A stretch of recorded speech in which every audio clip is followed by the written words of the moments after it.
안녕하십니까. 여름입니다. 완전히 이제 오늘 오늘 5월 19일인가 그런데 날짜 정확하지 않네. 부처님 오신 날이고 잠깐 저기 밖에 나갔다 왔는데 여름이더라고. 근데 뭐 갑자기 복도는 날씨가 춥네. 게다가 복도는 오늘 제 목표는 뭐냐? 알루미늄 하나 가지고 우리가 과학을 알루미늄에 대해서 뭐 어떤 지식을 말할 수도 있지만 알루미늄이라고 하는 거 하나 가지고 아, 과학이 분과 과학들이 여러 가지가 있지만은 기본적으로 어떤 틀 이런 걸 가지고 접근해 볼 수 있지 않을까? 전기가 그러니까 전자기학이 됐건 화학이 됐건 물리학이 됐건 지구과학이 됐건 알루미늄이라고 하면 진짜 전체가 다 섞여 있는 거네. 그러면 알루미늄이라고 하는 것이 이제 보통 보크사이트라고 하는 그 암석에서 빼는 거잖아요. 그래서 그거에 대해서 한번 우리가 재미있게 그래도 질서 있게 재미있게라기보다는 질서 있게 좀 관심 있는 분들이 들으신다고 제가 생각을 하고 너무 막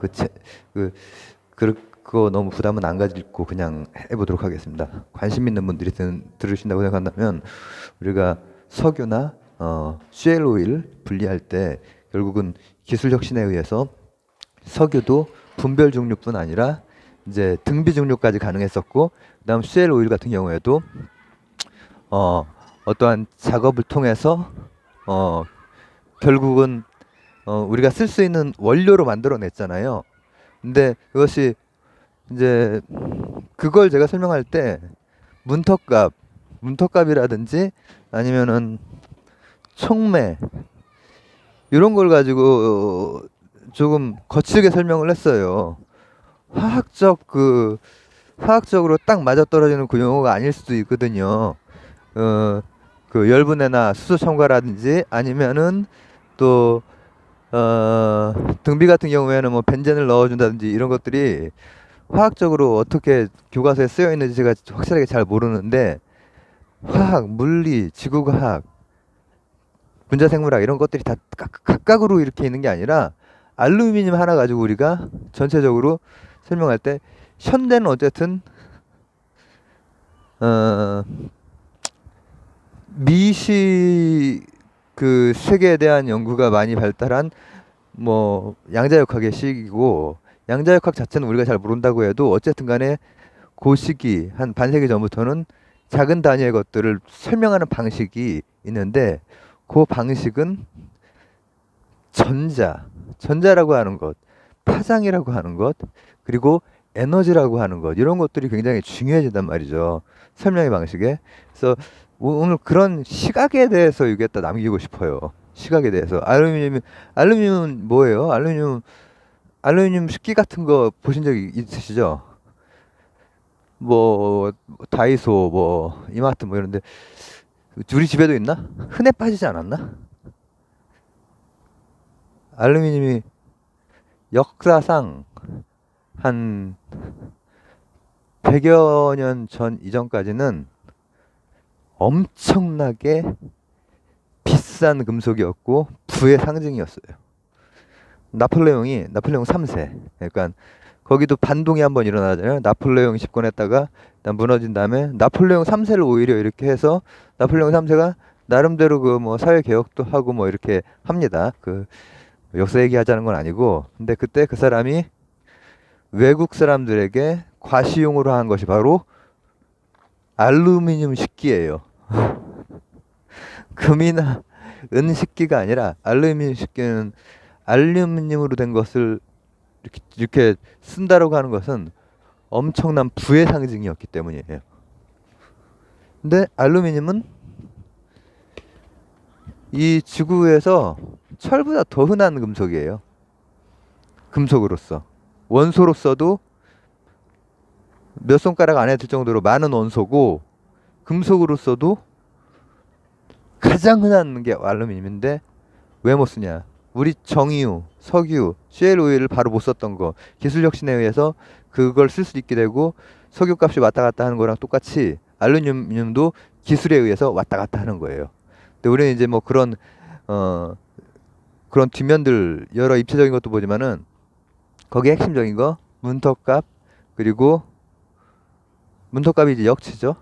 그리고 역치를 넘기게 해줄 수 있는 혁신적인 기술 혹은 촉매, 그리고 거기에서 조금 더 들어가면은 우리가 그래도 물리학도 막 얘기하고 했으니까는 화학적으로 실제로 거기에 작용하는 것 중에서 전자나 양성자가 하는 일이 굉장하거든요. 그거에 대해서 한번 얘기를 나눠보고 싶어요. 알루미늄은 그렇게 흔한데 뽑아내기가 힘들기 때문에 우리 인류의 역사는 청동기에서 철기로 왔지 알루미늄이 핵심을 차지한 적이 없어요. 알루미늄은 과시용으로. 왜? 그걸 얻기가 너무나 힘들어. 얻을 수는 있는데 돈이 되게 많이 들어요. 지금조차도. 지금 한 150년 정도 됐을까요? 나 그 사람 이름이 생각이 안 나네.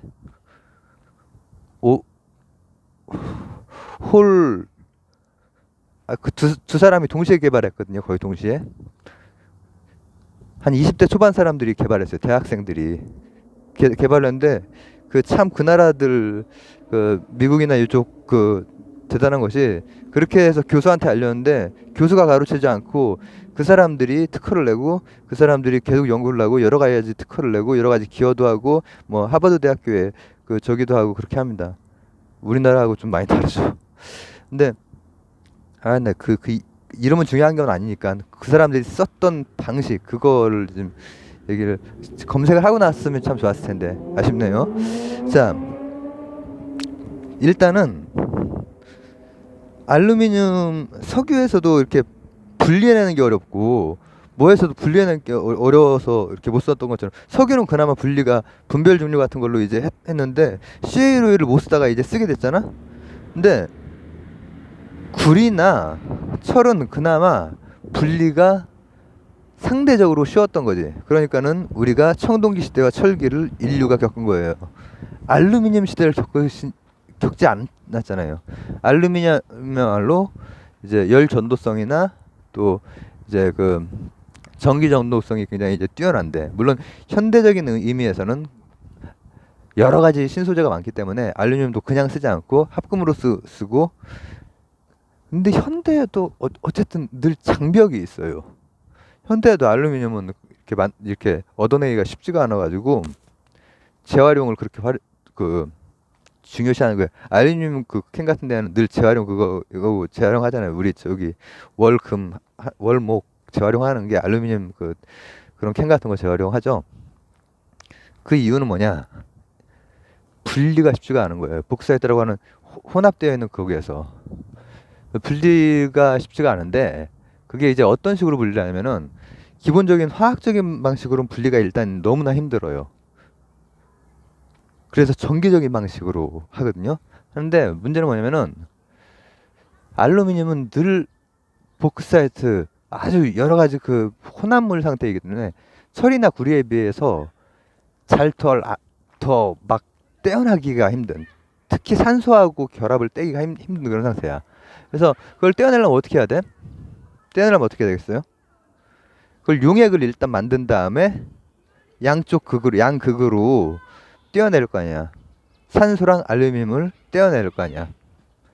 Al로 된 거랑 O로 된 게 결합이 3개, 2개 뭐 이런 식으로 되어 있을 때 이온화된 걸로 용액으로 만든 다음에 양쪽 극으로 떼어놔야 되는데, 용액을 만들려면은 세상에 2000도가 넘게 필요해요.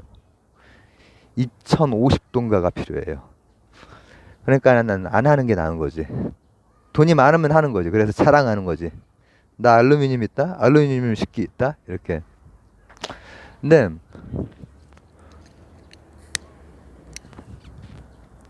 한 1세기 반 전에 이제 젊은 사람들이 발견을 했던 것은 뭐냐면은 그때 이후로 아직까지도 별다른 진전은 없어요, 사실.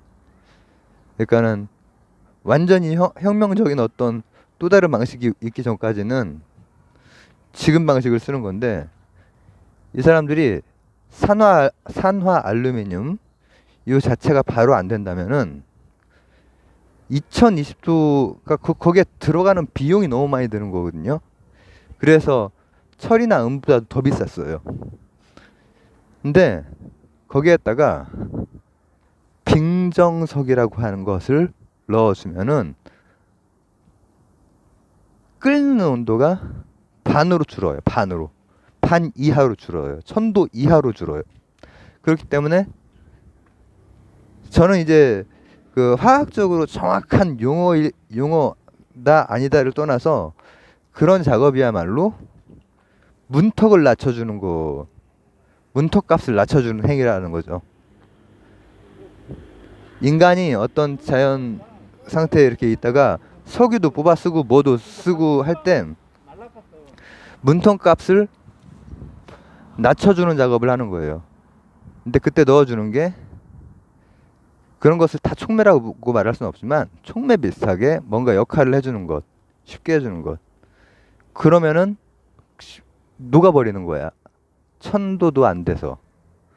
그 다음에 이제 화학분해적인 게 아니라 전기분해적인 방식으로 하는데 그렇게 해도 혼합물이거든요. 어차피 산 그리고 알루미늄뿐 아니라 되게 여러 가지가 혼합이 되어 있는데 중요한 것은 이때 바로 산과 염기라고 하는 게 있어요. 아, 내가 지금 산이라고 했구나. 산소하고 알루미늄 말한 거예요. 산염기 다른 거예요. 산과 염기는 결국은 전자로도 설명되고 양성자로도 설명이 되는 양성자가 얼마나 뭉쳐있냐, 전자가 얼마나 빠져있냐, 이온 가지고 설명이 다 가능하다는 얘기예요. 근데 강염기나 강산성이나 이런 환경에서 그때만 활동하는 어떤 녀석들이 있어요. 화학적으로.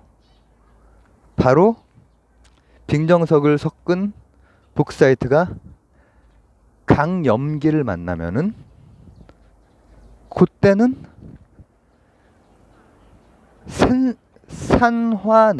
산화 알루미늄만 움직여요. 나머지는 그 강염기에 반응을 안 하는 거야.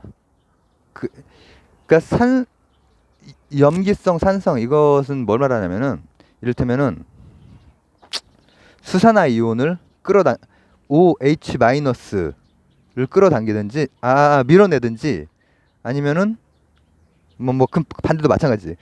아니면 수소에 플러스 붙은 거 그럼 이제 양성자에 해당되는 거가 되는 거잖아요. 양성자인 셈이잖아요.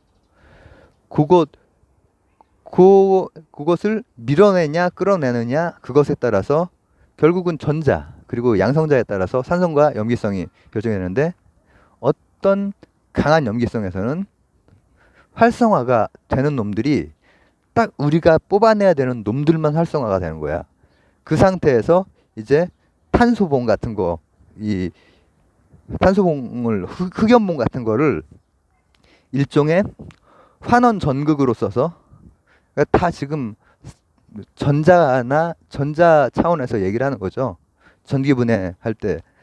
근데 그거 할 때 산성이 어떻고 염기성이 어떻고 이런 게 막 화학 시간에 혹시 배우는지 모르겠는데 저도 배웠나 기억이 안 나요. 되게 오래돼가지고. 근데 조금 쉽게 볼 수 있는 틀을 제가 한번 여기에다 주저주저 남겨보는 거죠. 강염기성에서만 활성화가 됐을 때 그 활성화된 놈들이 이제 흑연봉 쪽으로 와서 환원이 되는 거죠. 즉 알루미늄 이온이 흑연봉 쪽으로 오면서 그 반대쪽에 있는 탄소 쪽에서 그 나온 전자를 받으면서 원래는 이제 AL 플러스가 되겠죠. 플러스가 됐던 놈이 AL3 플러스가 됐던 놈이 전자를 받으면서 금속으로 이제 검출이 되는 거예요. 그런 식으로 해서 150년 전에 그때부터 가격이 알루미늄이 이제 알루미늄 값이 되는 거예요. 똥값이 되는 거예요. 그 전까지 알루미늄이 최고의 그 값어치였고, 그리고 이제 그거 특허, 그 대학생인데도 불구하고 교수가 안 가르치고 딱 특허를 내고 세우고 서해에 기여를 하고 특허 엄청 냈어요. 그 사람이, 그거 한 사람이. 근데 내가 이름이 헷갈려요. 홀이었나? 그 양반이 했거든요. 21살인가 2살인가 그때 했어요. 그리고 근데 이제 그게 그렇게 하면은 가격이 많이 다운이 되는데도 불구하고 여전히 비용이 좀 드는 편이라서 재활용을 그렇게 강조하는 거예요. 재활용을 했을 때 비용이 20분의 1로 준대요. 20분의 1. 그렇기 때문에 알루미늄 재활용 같은 것이 굉장히 중요한 것이죠. 그리고 그 알루미늄 같은 경우에 그 합금으로 썼을 때는 굉장한 또 장점이 있고 그냥 기존의 알루미늄 지금 워낙에 여러 소재 나노 산업이라든지 엔티라든지 이런 데 너무나 많은 소재 뭐 그래핀이라든지 이런 것들도 다 탄소 가지고 하는 거잖아요. 근데 거기도 보면은 작년에도 보고 재작년에도 보고 하면은 늘 한계가 있더라고요. 생각처럼 그렇게 잘 안 되더라고. 그게 이제 과학의 어떤 한계들이 봉착을 하는 것 같아요. 근데 어쨌든 간에 지금 알루미늄도 합금으로 많이 쓰이고 있고, 이를테면 애플 같은 거 있잖아요. 애플의 바깥쪽 도금이 알루미늄을 많이 밀었죠. 밀고 있죠. 지금 전 애플을 안 써봐서 모르는데 마그네슘 합금을 쓰느냐 뭐 알루미늄 합금을 쓰느냐 막 이런 또 경쟁도 있거든요.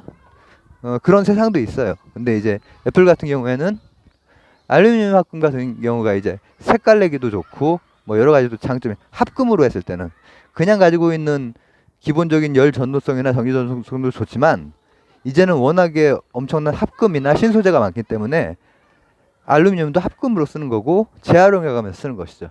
그래서 오늘은 알루미늄을 바탕으로 과학의 여러 분과들을 좀 왔다 갔다 해가면서 전자, 이거 중심으로 거기에 나오는 여러 개념들 있잖아요.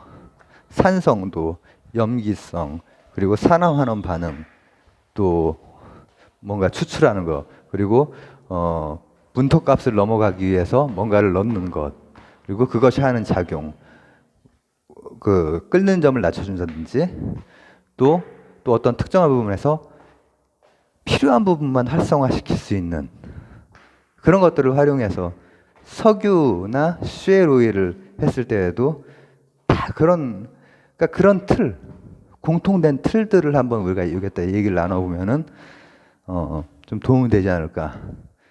제 스스로에게도 여러분에게도 그런 생각을 한번 나눠봅니다. 감사합니다.